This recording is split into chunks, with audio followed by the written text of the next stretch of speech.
अब अर्थात रिंगी, समय अवसर का ध्यान रखा करो। अब का अर्थ है कि अब क्या होगा। देवादिदेव ध्यान समाधि में ऐसे रम गए हैं कि जगत की सुरभूत को विसार दिया है। अब मेरी समझ में नहीं आता कि मैं क्या करूं।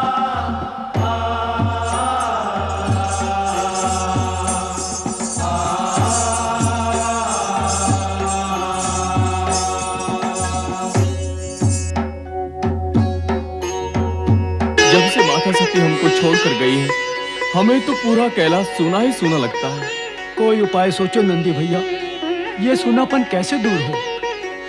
सती माता जब से गई है, देवादिदेव तो सारा समय समाधि में ही लीन रहते हैं। हमारे पुकारने पर, प्रयत्न करने पर भी उनकी समाधि भंग नहीं होती। समाधि तो देव ऋषि नारद के प्रकट होने से ही भंग होगी। अर्थात देवेश्वर को जगाने के लिए देवर्षि का स्मरण करना होगा। देव ऋषि किसी के स्मरण करने से नहीं आते, वो तो तीनों लोक में अपनी इच्छा अनुसार भ्रमण करते हैं। जब उन्हें भोलेनाथ के दर्शन करने होंगे, वो यहाँ प्रकट हो जाएंगे। ऐसा भी सुना है नंदी भैया कि जब नारद जी को नारद लीला रचनी होती है, वे तभी प्रकट होते हैं। देव ऋषि नारद जी के विषय में उल्टा सोचना और बोलना क्या उचित है? बिल्कुल सत्य कहा आपने। जगत के सारे बुद्धिमान यही मानते हैं। व्यर्थ की बातों में यदि समय नष्ट करेंगे तो नारद जी पवन की तरह आएंगे और लहर की तरह लौट जाएंगे। सुयशा, क्या नारद जी आ रहे हैं? हाँ, मैंने उन्हें आकाश से उतरते हुए देखा है। ये तो अति शुभ समाचार लाई हो भाभी। नारायण नारायण। देव ऋषि, आज आप उचित समय पर आए हैं। नारायण नारायण। नंदी, क्या इससे पहले मैं अनुचित समय पर आया करता था? नहीं नहीं देव ऋषि, इनका अभिप्राय है कि आज आपकी आवश्यकता थी। केवल आज? क्या आज के अतिरिक्त मेरा आना सदा ही अनावश्यक हुआ करता था? और आप मुझे ये बताएं, आज पति के शब्दों को पत्नी क्यों अर्थ दे रही है? देव ऋषि, तर्क और बुद्धि में आपके सामने ठहरने की शक्ति और क्षमता हम में नहीं है। तो फिर कितनी क्षमता है तुम में? केवल आपसे विनय और अनुरोध करने की क्षमता है। हे देव ऋषि, कृपा करके त्रिलोकीनाथ को समाधि से जगा दें। तुम्हारी ये इच्छा है कि मैं भोलेनाथ की समाधि भंग करूं? लगता है इसी हेतु तुम सब चिंतित हो। नारायण नारायण। हे देव ऋषि, आपने तो अनेक बार हमें इस चिंता से उबारा है। इस बार भी इस चिंता से मुक्ति दिलाएं। बारंबार के प्रयास से यदि क्रोध में महादेव का तीसरा नेत्र खुल गया तो फिर मेरी चिंता कौन करेगा नंदी? ऐसा हो ही नहीं सकता देव ऋषि। हमारे स्वामी तो आप पर बड़े कृपालु हैं। वे कदापि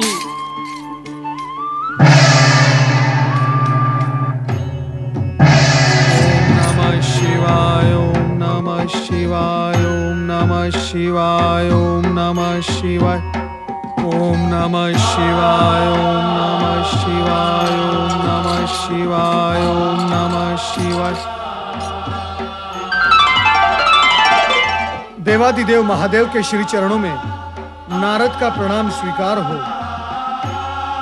सदा जगत कल्याण का ध्यान करने वाले नारद, क्या तुम भी यहाँ अपने कल्याण की कामना लेकर आए हो? हे त्रिकालदर्शी, आपको ज्ञात है कि जगत के कल्याण में ही नारद अपना कल्याण मानता है। जो लोग ऐसा मानते हैं और करते हैं, केवल उन लोगों को ही आपकी कृपा प्राप्त होती है। तो यहाँ आने और हमें समाधि से विचलित करने का कारण? आपके दर्शन, मात्र आपके दर्शन ही मेरा प्रयोजन है। नारद, अकारण तो तुम कुछ करते ही नहीं। इस दर्शन के कार्य में भी कारण अवश्य होगा। अब क्या निवेदन करूं देवेश्वर? माता सती के न होने से कैलाश के वातावरण में शून्यता व्याप्त हो गई है। आप तो समाधि में लीन हो जाते हैं, किंतु आपके शिवगण नंदी, भृंगी कहां जाएं, क्या करें? क्यों? इन्हें क्या कष्ट है? शून्यता ही सबसे बड़ा कष्ट है देव। ये सब आपके समाधि से जागृत होने की प्रतीक्षा करते रहते हैं कि कब आप जागे और आपके दर्शन पाकर, आपकी वाणी सुनकर अपनी शून्यता को कुछ भर सके। तो तुम इनकी शून्यता दूर करने के उद्देश्य से यहाँ आए हो। मैं तो आपकी शून्यता भी दूर करने का इच्छुक हूँ महेश्वर। और मैं ही क्यों, समस्त देवगण, शिवगण, सभी की ये इच्छा है। इससे तुम्हें या देवगणों को क्या लाभ होगा? महेश्वर, बिना लाभ के कभी कोई इच्छा व्यक्त नहीं करता। तुम कौन से और किसके लाभ की बात कर रहे हो नारद? लोक कल्याण की, प्राणी मात्र के हित की, जगत के लाभ की बात कर रहा हूं। देवेश्वर, यदि आपकी कृपा से तामसिक गुण हटकर सात्विक गुण की वृद्धि करता है तो ये सबके हित की बात है। आपसे सत्य तो छिपा नहीं है कि असुर राज तारकासुर ने देवताओं को अपने ही स्वर्ग से हटाकर अत्यंत दयनीय और शोचनीय परिस्थिति में पहुंचा दिया। महेश्वर, देवताओं की दुर्दशा का कोई उपाय कीजिए। उपाय? उपाय तो सृष्टि के रचयिता ब्रह्मा जी ही कर सकते हैं। उन्हीं के दिए हुए वरदान से अहंकारी होकर तारकासुर अनीति और अन्यायपूर्ण कार्य कर रहा है। उचित यही होगा कि तुम उन्हीं के पास जाओ।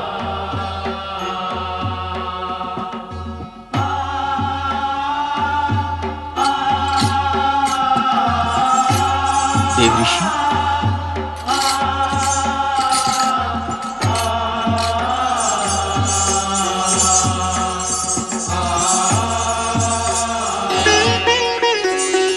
अब क्या होगा देव ऋषि? नंदी, जो भी होगा शुभ ही होगा। वो शुभ कब होगा? भृंगी, सत्य को समझ लो कि समय से पहले और भाग्य से अधिक कभी किसी को कुछ प्राप्त नहीं होता। जो भी होगा अच्छा ही होगा। माता सती के रिक्त स्थान की पूर्ति होते ही सब ठीक हो जाएगा। क्या ऐसा होगा देव ऋषि? अवश्य होगा नंदी, अवश्य होगा। भोलेनाथ की कृपा से अवश्य होगा। नारायण नारायण।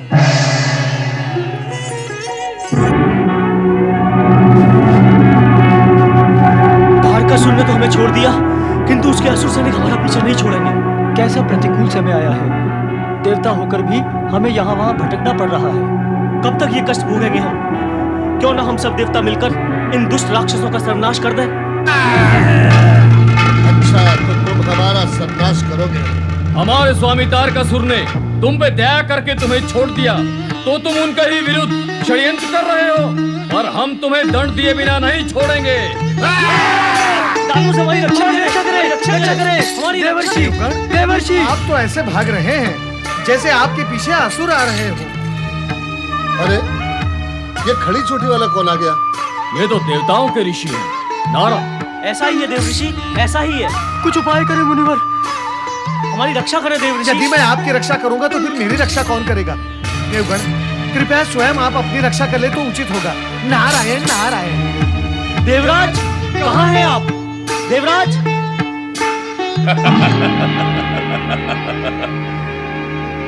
स्वर्ग पर अधिकार पा लेने के पश्चात मदिरापान का आनंद ही कुछ और है। क्षमा महाबली, क्षमा क्षमा महाबली, क्षमा। किस अपराध के लिए क्षमा मांग रहे हो सेनापति?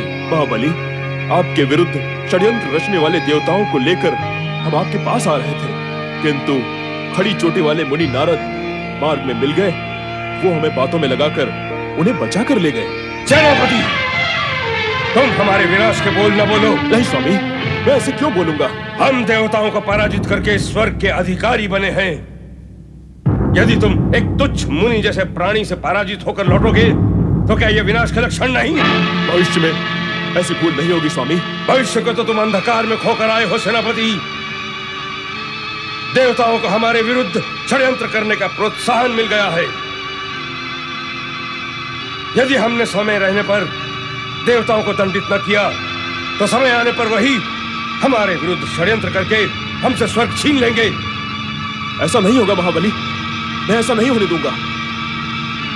जाओ तुम।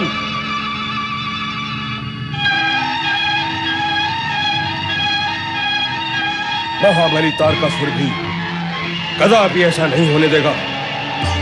हे परमपिता, यदि हम अपनी रक्षा करने योग्य स्वयं होते तो इस तरह छिपते हुए मारे मारे क्यों फिरते? अब तो आप ही कोई उपाय कीजिए आप ही हमारी रक्षा कीजिए ब्रह्मा जी, आप ही हमारी रक्षा कीजिए। नारायण नारायण। परमपिता, देवगणों की दुर्दशा अब देखी नहीं जाती, कृपया इनकी रक्षा का कोई उपाय कीजिए। उपाय हो रहा है नारद। कहाँ हो रहा है उपाय सृजनहार?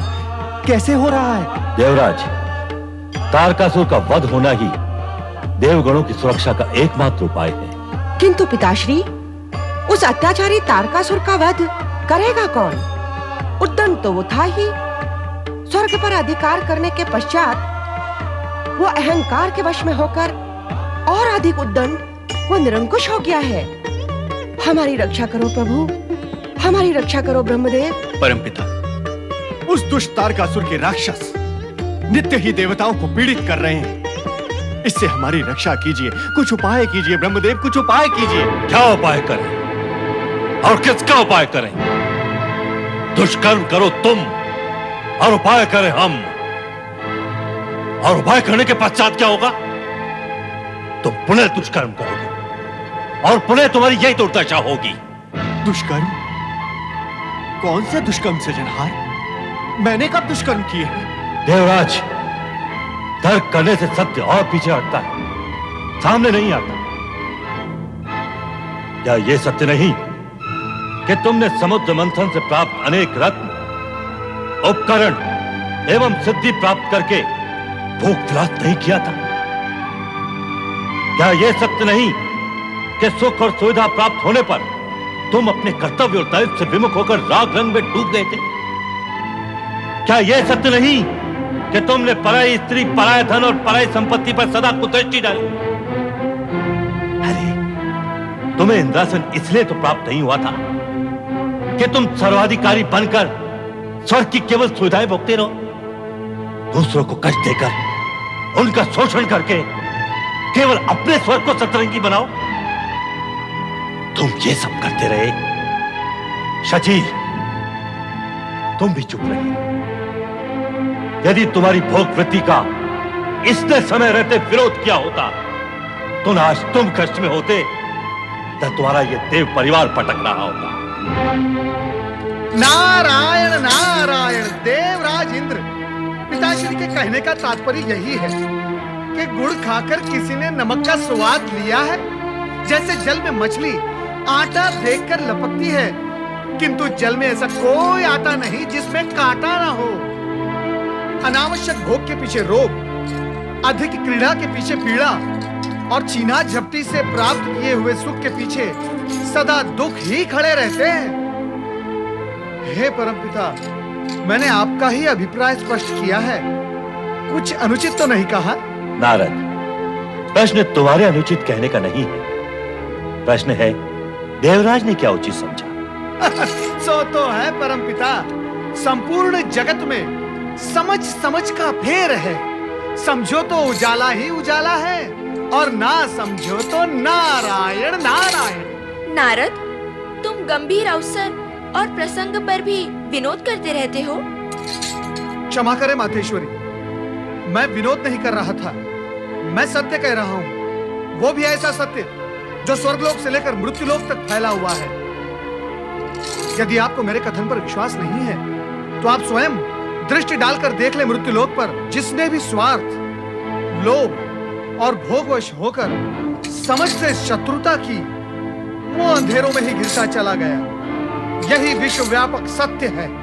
देवराज इंद्र, नारद ने वही कहा है जो मुझे कहना था। तुम स्वर्ग के अधिपति और देवताओं के राजा होकर भी अपनी भोग वृत्ति के कारण अपना सब कुछ खो बैठे, किंतु तामसिक वृत्ति वाला तारकासुर अपने जप तप के बल पर मुझसे वरदान प्राप्त करके अपनी आसुरी जाति के उत्थान का मार्ग प्रशस्त कर रहा है।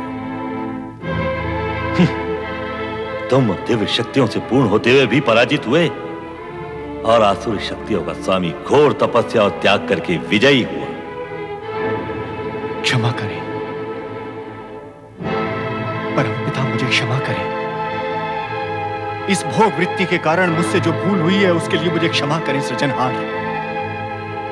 मैं देवराज इंद्र आपको यह वचन देता हूं कि भविष्य में ऐसे कार्यों की पुनरावृत्ति हम देवों से कभी नहीं होगी। हाँ पिताश्री, मैं भी भविष्य में सावधान रहूंगी।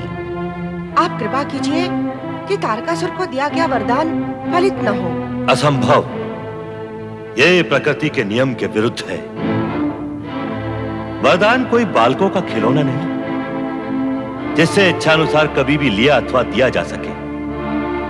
सच तो यह है कि वरदान दिया नहीं जाता, वो तो साधक द्वारा लिया जाता है।